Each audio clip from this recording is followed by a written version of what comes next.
Hello everyone. Today we're gonna take a look at installing FreeBSD in a virtual machine. As you can tell, I have VirtualBox opened up right here. Pretty simple process. I know I'm a little late to the game. I actually wanted to do this video when FreeBSD 14 was released. Well, that's a couple of months ago and yeah, late to the party, so to speak. So let's get going. First of all, I created a new virtual machine. Choose, well, the name. You can enter any name you like. I called it plain FreeBSD. Type is BSD, FreeBSD. This is a 64-bit install. Under system, 2 gigs of RAM. Usually floppy and network is ticked on. Tick those off. I mean, not really of any use anymore. You can enable UEFI if you so choose. In this case, I didn't. Display, we will not run a GUI, so nothing changed here. Storage, this is a fun thing about VirtualBox. It always creates an IDE controller. Some of you might still know what IDE is, the bane of my existence, so to speak, back in the days of yore. Just replace it, replace the current adapter, and just add a SATA one. That's it. Audio, yeah, we don't need audio. Network, I use the bridge adapter since I'll basically want to reach it over the local LAN or on my system. It gets an IP, static IP in this case, so you could also use NAT. The only difference would be if you do NAT and you want to SSH into the box, you have to make port forwardings in VirtualBox, which is not hard, but for this example, I don't need it. And the rest I leave untouched. Don't need USB, don't need shared folders, none of it. So let's get going. Let's start the virtual machine. There we go. And let me get this in focus. It is a little too small, I would say. So let's scale this up a little. There we go. This is better. So after the live environment boots, we're going to choose install and we select our key map. You can select it with space. You can test the keyboard if you so desires. In my very case, I don't need that. Continue that. A host name for the machine. I usually go with something very simple. VFBSD for virtual FreeBSD. Again, totally up to you. On the selection screen, this is your distribution selection, your packages. I usually in virtual machines go with source and ports, but in this very example, since we only do base install and we can install all of that later, I'll tick that off. lib32 if you plan to run some 32-bit applications, can be quite useful, especially if you consider using Wine or something. In my case, I don't need it, but I don't really care about a few megabytes. Kernel debug, yeah. Well, let me put it like this. If you need it, you know that you need it. So we're just going with the defaults here. You can choose between ZFS, UFS, or do a manual install or shell if you want to do everything by hand. For our purpose, we'll just use a root on ZFS setup. There we go. Takes a couple of seconds. And you can alter some things here. For example, the swap size. I gave this machine 2 gigabytes of RAM. I go with 4. Usually you double the swap space, but that's not necessarily the whole truth anymore. If you have 64 gigs of RAM, you don't make a 64 gig swap partition. It's unnecessary. Used to be way more important back in the day, but well, those days are gone. You can encrypt if you want. You can change the partition scheme if you want, GPT, or you can basically toggle through everything. I will just use GPT on BIOS since I started this with a BIOS ROM. Force 4K sectors, yeah, this can indeed be useful. It's always ticked on. You can change the pool name if you so desire. But in this very case, we go with the defaults. And we're gonna stripe. We're not doing any mirroring or set rate, so we'll just go with the one disk setup. Striping it, yes, select our virtual hard disk. There we go. And of course, very important, if you have some data on the given drive, then you should have made a backup. I do not, so let's wipe it. There we go. And the rest is just installing. Doesn't take very long. It's quite fast, to be honest. Basically, after this is done, we're gonna do a little bit of maintenance, a few steps, but nothing big, nothing great. So let's just wait a second until this commences, and then we can start configuring the rest of the system, or the rest of the install, so to speak. Normal FreeBSD installation takes about 10 minutes, and we're already at the password prompt. So this is your password prompt for the root user. I use a super secure password here. There we go. And we're off to configuring the network. In my case, there's only one NIC. Yes, I would like to use IP version 4. You can use DHCP if you want to. In my case, I do not. I do a static configuration. So let me enter my IP. Important, make sure the subnet mask is right. And of course your gateway. Since if you have the wrong gateway, you're gonna have problems. There we go. And IPv6, you could set that up here. I don't bother with it right now. This is important part, the resolver, where you can enter your domain name server, your DNS server, or name server, whatever you might prefer. You can enter a search list. In my case, this is only a test VM, so to speak, to show the install. I'm just going with the Google one. There we go. And let's use Cloudflare. There we go. All right. Next step, select your time zone. In my case, this would be Germany and most of Germany. There we go. Yes, that does. You can correct the date here. If the date is wrong, in this case, it is correct. So let's check the time, and I can tell the time is not right. So let me set it. This is quite an important part. You can choose the services you would like to start on boot.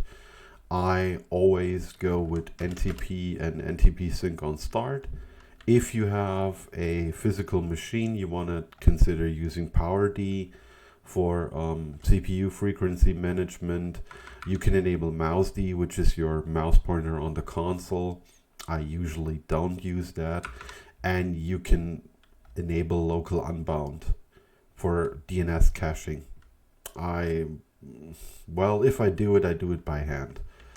.dev, you can enable kernel crashes. They get written to var crash. I just leave that ticked on if the need arises, if I do have to provide some debugging information, for example. There we go. And your hardening options. As you can tell, we have quite a galore of options, and there's even more outside of this very curses installer. For this purpose here, I only enable clear temp, so the temp files will be deleted on startup. You can use random pits, which is quite nice, I think. I always enable that. You could go with things like disabling DD trays.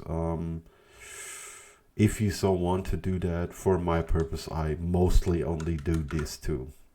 There we go. And let's add a user. Let's call this user. And this is the full name of him. UID, I usually pick a UID. You don't have to. Login group is chosen to be user, so it's the same username. The group is the same name as the user. This is fine. We will use wheel since we want to use switch user. Login class, I go with default. Let's use the default shell. Home directory is fine. We don't need to do anything here, but we need to set a password. No, we don't want to log them out. This looks fine. And we are done with adding users. There we go. The next thing to do is exit installer. It asks you if you want to do some final modifications. You could if you wanted to, but I usually do that over SSH, not quite so much during the install phase. Just hit no, there we go, and we'll reboot the machine. So this was probably around 10 minutes, roughly, with me explaining. Normally I go quite a bit faster through the install, but we want to shed some light on some things. There we go, let's boot it. Should be no problem whatsoever. Give it a second. Oh, and we found out something funny. We still have the virtual CD in the drive, so let's fix that. There we go. Just wait a second till it's shut down.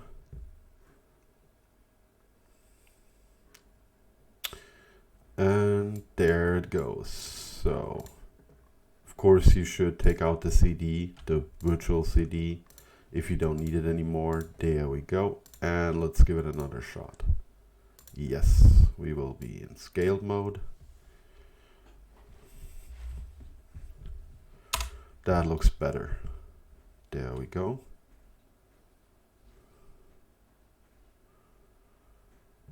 So this will only take a second. And it's looking good. So let's try SSH. As you can tell, this was the IP address I gave the machine. Again, you can set whatever you want or need or desire. All depends on your needs. In my case, it was 10.0.7.39. There we go. All right. That looks good. Yes, we want to set that and our password. Oh, wrong user. There we go. And we're logged in. So the only thing basically that I always recommend is, since, well, you could of course use su, switch user and become root. Obviously you could do that, but in our case we will leverage sudo.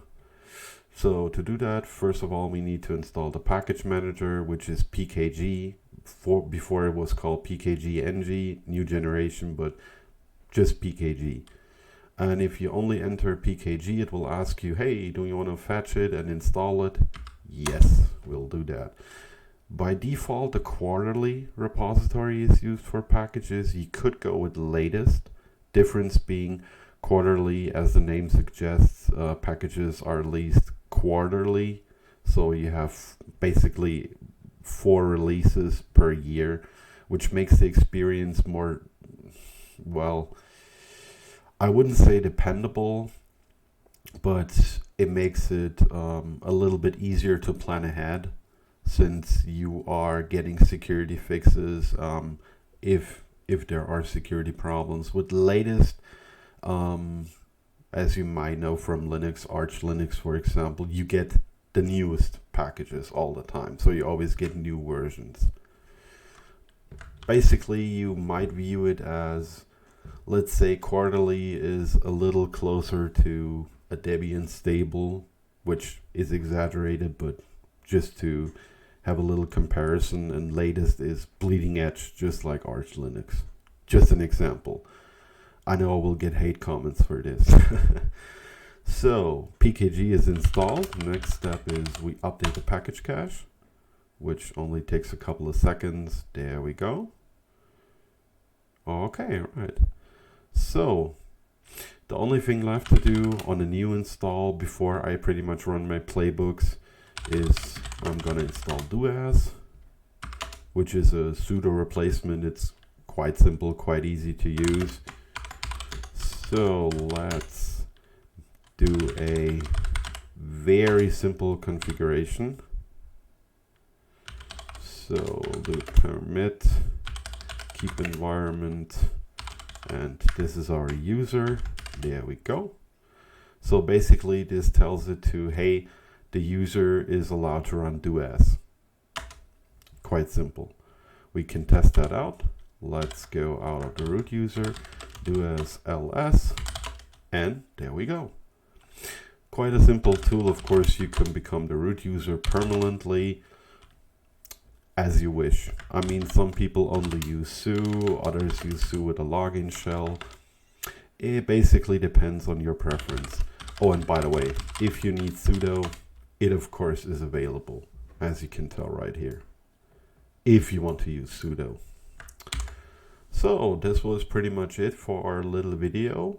This is a basic FreeBSD install. It's quite simple. I always recommend going over to FreeBSD, to the website, reading the handbook. There's so much information in there. You will certainly find what you're looking for, or the FreeBSD forums. So thanks everyone, and have a good day.